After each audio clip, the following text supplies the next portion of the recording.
यह क्लियोपेट्रा अध्याय 1 भाग 1 की निरंतरता है। कृपया सभी अध्यायों को सुनें। लिव लाइव चैनल के साथ बने रहें।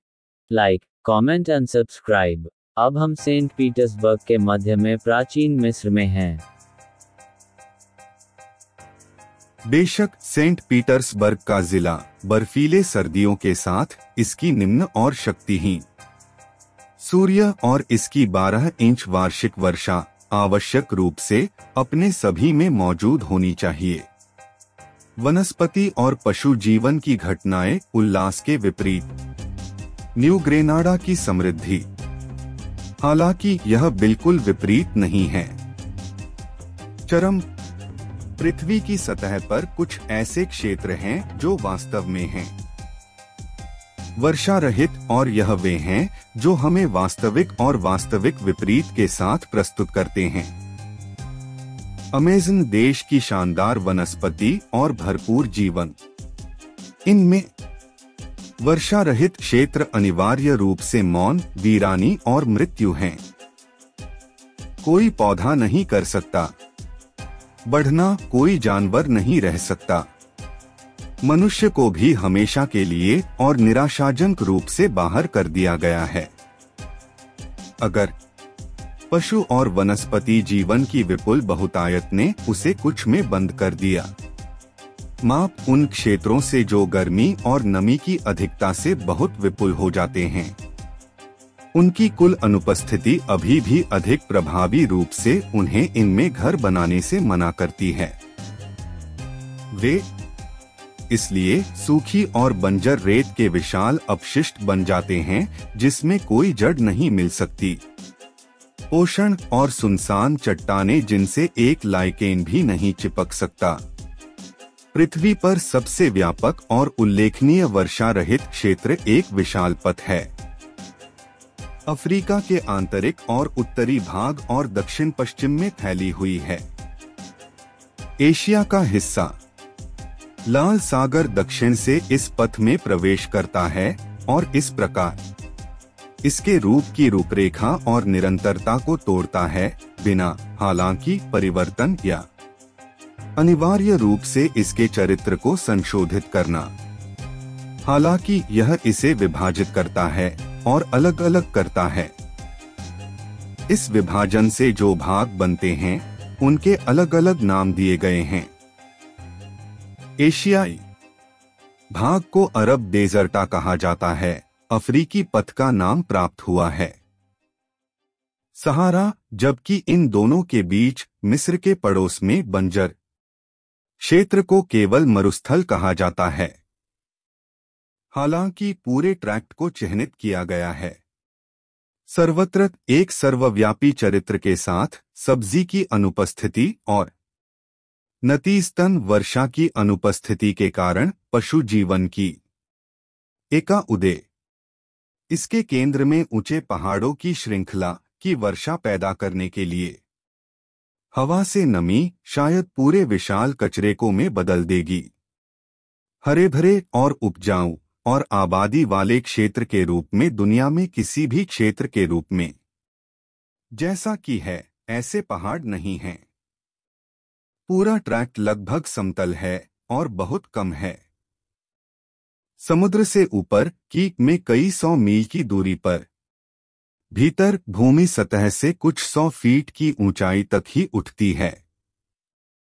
भूमध्य सागर के, जबकि न्यू ग्रेनाडा में 100 मील से भी कम दूरी पर समुद्र से एंडीज की श्रृंखला 10 से 15 की ऊंचाई तक बढ़ जाती है।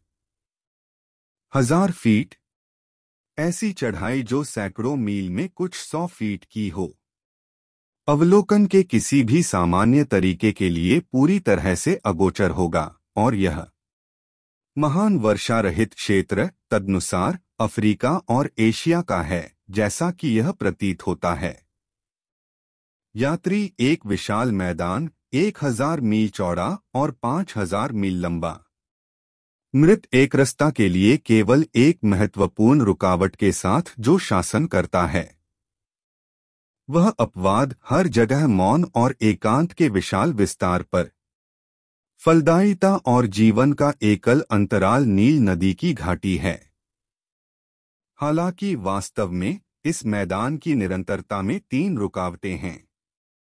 हालांकि उनमें से केवल एक ही इसके लिए किसी भी महत्वपूर्ण रुकावट का गठन करता है। बांझपन। वे सब के सब घाटियां हैं जो उत्तर से दक्षिण तक फैली हुई हैं और अगल-बगल लेटे हुए।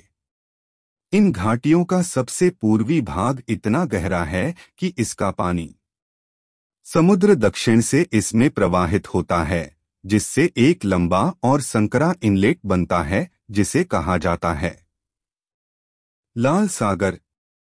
जैसा कि यह इनलेट समुद्र के साथ स्वतंत्र रूप से संचार करता है, यह हमेशा लगभग होता है समान स्तर, और चूंकि इससे होने वाला वाष्पीकरण वर्षा उत्पन्न करने के लिए पर्याप्त नहीं है, यह यहाँ तक कि अपने तटों में खाद भी नहीं डालता। इसकी उपस्थिति के सुनसान दृश्यों को बदलता है। परिदृश्य यह सच है, इसके बजाय हमें देखने के लिए बढ़ते पानी देकर ड्राइविंग रेत, लेकिन यह सब है सिवाय एक अंग्रेज के तमाशे के। स्टीमर गुजर रहा है थके हुए अंतराल पर, इसके सुनसान विस्तार पर, और कुछ मोल्डिंग। इसके पूर्वी किनारे पर प्राचीन शहरों के अवशेष हैं। यह शायद ही कोई संकेत देता है जीवन का। इसलिए यह एकांत के नीरस पहलू को दूर करने के लिए बहुत कम करता है, और उजाड़ जो उस क्षेत्र पर शासन करता है जिसमें उसने घुसपैठ की है। जिन 3 घाटियों का हमने उल्लेख किया है, उनमें से सबसे पश्चिमी घाटियां केवल थोड़ी सी हैं। मरुद्यानों की एक रेखा द्वारा चिह्नित भूमि की सतह का अवसाद है। भूमध्य सागर के पानी को प्रवेश करने के लिए पर्याप्त नहीं है, न ही कोई वर्षा होती है घाटी के किसी भी हिस्से पर जो इसे एक बिस्तर बनाने के लिए पर्याप्त बनाता है। धारा स्प्रिंग्स मुद्दा। हालांकि यहाँ और वहाँ कई जगहों पर से जमीन और घाटी के साथ रेत के माध्यम से रिश्ते हुए थोड़ा उर्वरता देते हैं। डिल्स लंबी और संकरी, जो इसके विपरीत है कि वे इसके साथ बनाते हैं। आसपास की वीरानी, हरियाली और सुंदरता के अधिकारी होने के लिए यात्री को प्रतीत होती है स्वर्ग। इन मरुस्थलों की एक रेखा इस पश्चिमी अवसाद के साथ साथ फैली हुई है, और उनमें से कुछ काफी हद तक हैं।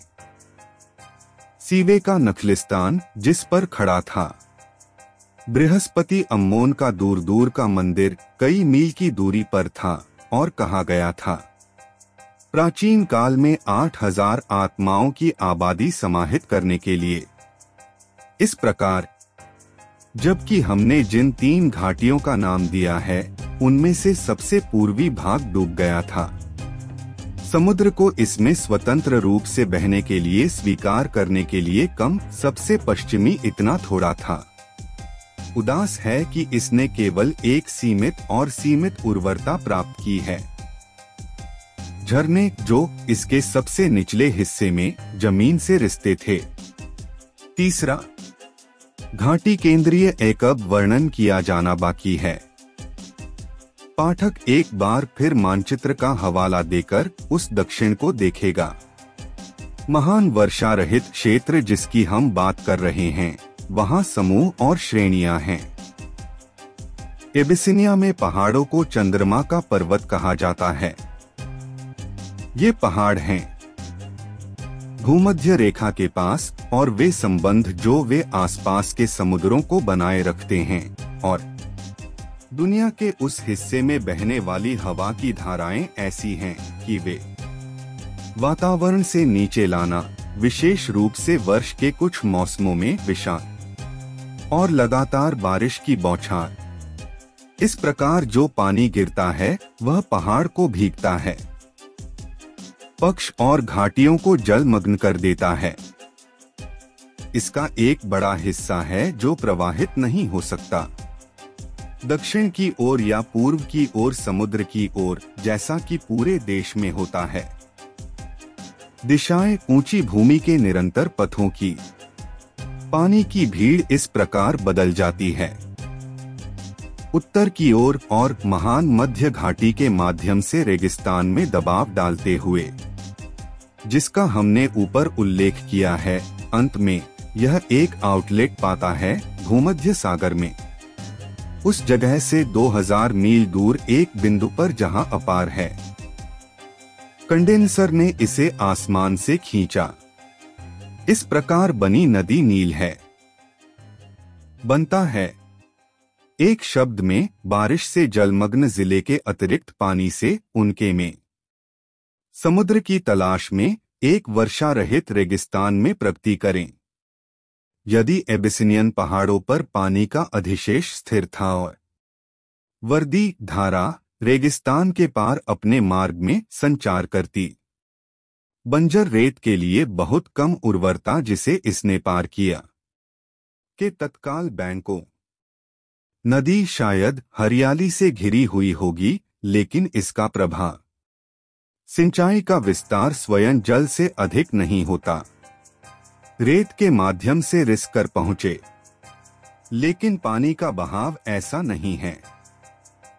एक समान और स्थिर वर्ष के एक निश्चित मौसम में बारिश लगातार होती है और वे इतनी अधिकता और प्रचुरता के साथ उतरते हैं कि लगभग पूरी दुनिया को डुबो देते हैं। जिन जिलों में ये पड़ते हैं, पहाड़ की ओर से भारी जलधाराएं बहती हैं। घाटियां जलमग्न हैं। मैदानी भाग मोर्सेस में बदल जाते हैं और मोर्सेस झीलों में बदल जाते हैं। में एक शब्द देश आधा जलमग्न हो जाता है और जल का संचित द्रव्यमान बड़ी ताकत और हिंसा के साथ रेगिस्तान की मध्य घाटी की ओर भागेगा, जो उनका एकमात्र आउटलेट बनाता है, यदि मार्ग संकरा था और यदि यह कोई बना है। समुद्र में अपने पाठ्यक्रम में काफी गिरावट, हालांकि यह संकीर्ण नहीं है और वंश बहुत छोटा है। रेगिस्तान की सतह में अवसाद, जिसके माध्यम से पानी बहता है, 5 से 10 मील चौड़ा है और हालांकि यह लगभग 2 है।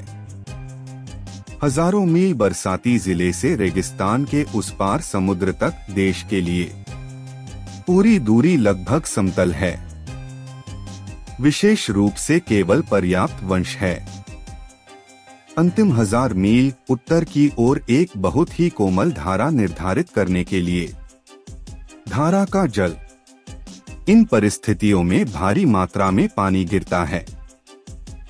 इन जलमग्न उष्णकटिबंधीय वर्षा में बरसाती जिला पूरे में फैल जाता है। घाटी और एक समय के लिए एक विशाल झील बनाती है जो लंबाई में फैली हुई है। रेगिस्तान की पूरी चौड़ाई। यह झील बेशक 5 से 10 मील चौड़ी है और 1000 मील लंबा। इसमें पानी उथला और गंदला है और इसमें एक है। उत्तर की ओर कोमल धारा। बारिश लंबाई में काफी हद तक बंद हो जाती है, लेकिन पानी खत्म होने और घाटी को सूखने के लिए कुछ महीनों की आवश्यकता होती है।